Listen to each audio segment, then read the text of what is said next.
my sense is you're going to have a future which will really be much more multipolar, because no country today has hegemony over so many domains that it is an overall hegemon.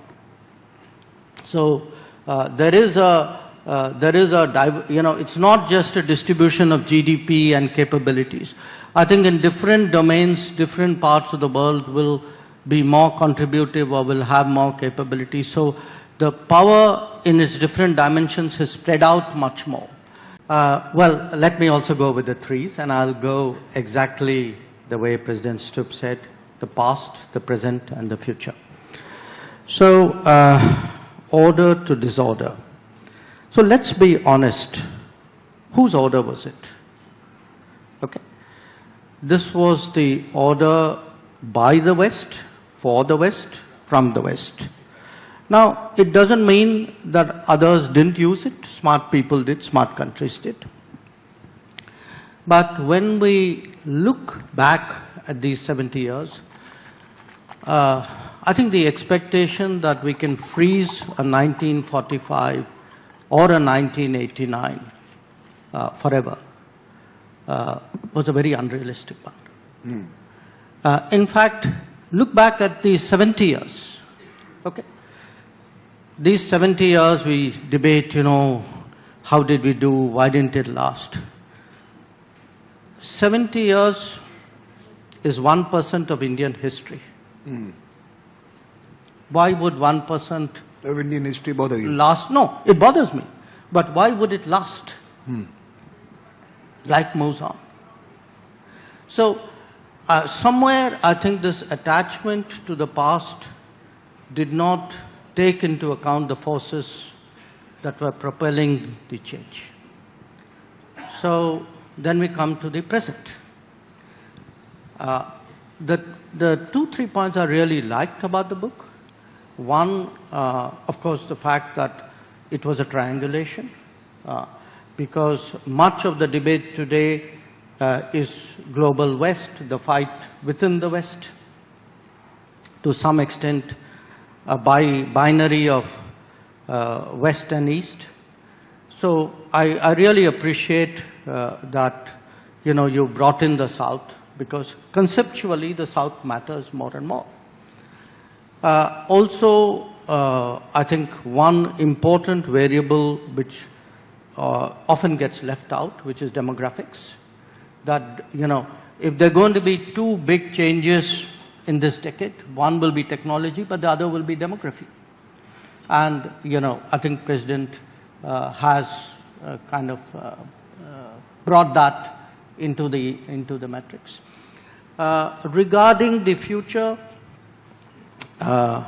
it's, again, a lot of the analysis is obviously centered around the changes in America. So is the book. So it's about G1, it's about G2, though that's not that strongly addressed by you. I understand why, I empathize fully with that. You've even in passing referred to a kind of G3. The three being Russia.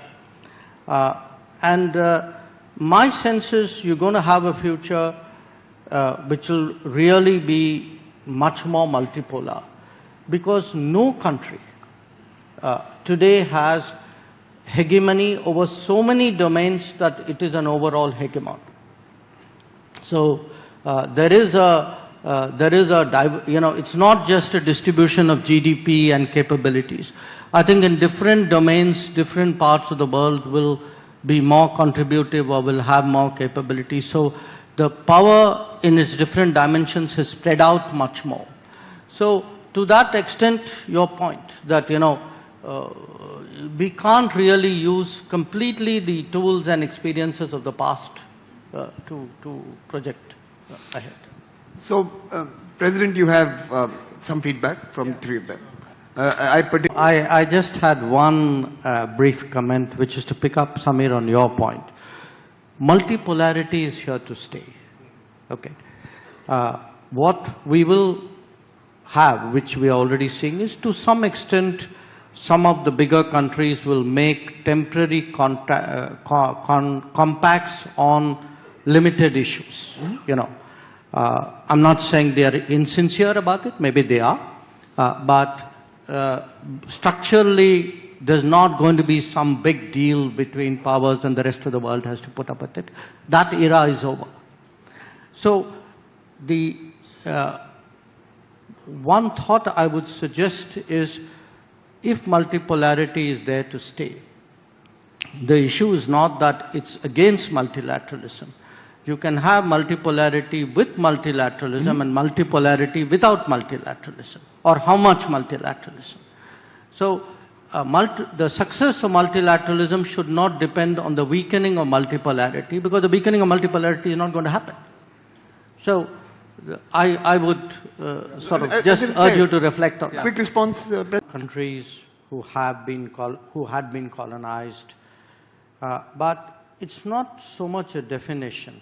I mean, you know, in here, if you are from the global south or not, it's a emotion. It's a sense of solidarity, and don't take it as sloganeering or, you know, some kind of diplomatic clever term. Look, when COVID happened, the fact that a country like India, which was still undergoing its vaccination, was willing to send out vaccines to countries of the global south means global south is for real, because it meant something for us, you know. So there is a emotion, and I would argue to some degree a culture where global west is concerned. So global south emanates from shared historical experiences. You could argue we are the victims in a sense of history, recent history, who have combined together.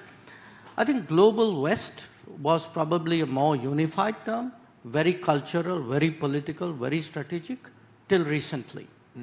Now there is a differentiation in the global west, which is why he wants to make it a rectangle.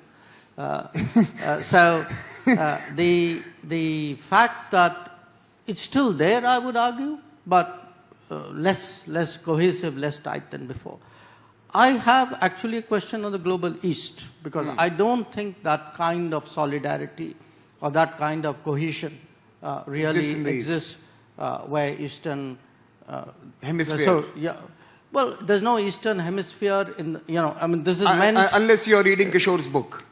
So. But I would argue that, you know, many of the countries which are envisaged as global east really think of themselves much more as strong national players and much less collectively as an east. So I think it's less cohesive. West is more differentiated. I think south is very... South is a vibe. You said south is a vibe. Right. South is a vibe, west is differentiated, east is probably the weakest. Invented.